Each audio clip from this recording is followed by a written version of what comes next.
A sad update to share with you. Earlier this year, I told you about this young man, Joseph Manning. He was 15 years old when he suffered a traumatic brain injury at a party in Waycross. How that happened and who is responsible has been a matter of debate in the small Georgia town.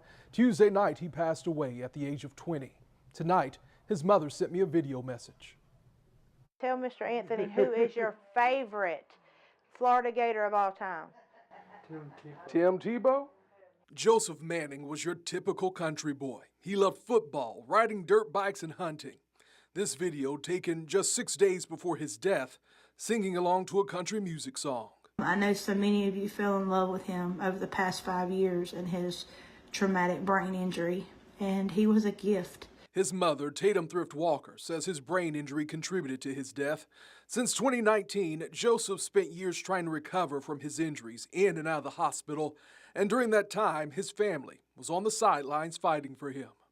He aspirated, and here's the thing, nobody could ever predict it, but it was time for him to go home and to be with my dad and Jesus, and I never questioned the Lord because he saved him 5 years ago when they told me there was no hope.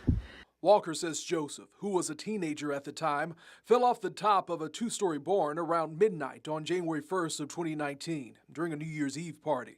But no one called for help until around 2 p.m., almost 14 hours later. Walker sat down with me for an exclusive interview because she believes there's more to the story. He was laying at the bottom of the barn on an old dirty twin mattress. They all sat there and was watching my son die. Changed his clothes, moved him, and still hadn't called 911. One arrest was made in this case. Ginger Oxford, the mother of one of the teenagers who was throwing the party, was charged with cruelty to children for failing to seek medical attention for Joseph. A trial was held last year where she pleaded guilty.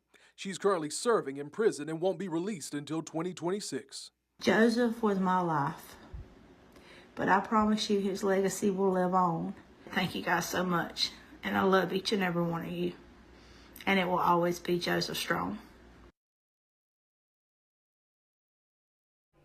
And you can read my previous report about Joseph right now under the Ask Anthony section on our website, firstcoastnews.com. And as soon as funeral arrangements are made, I will pass along that information to you.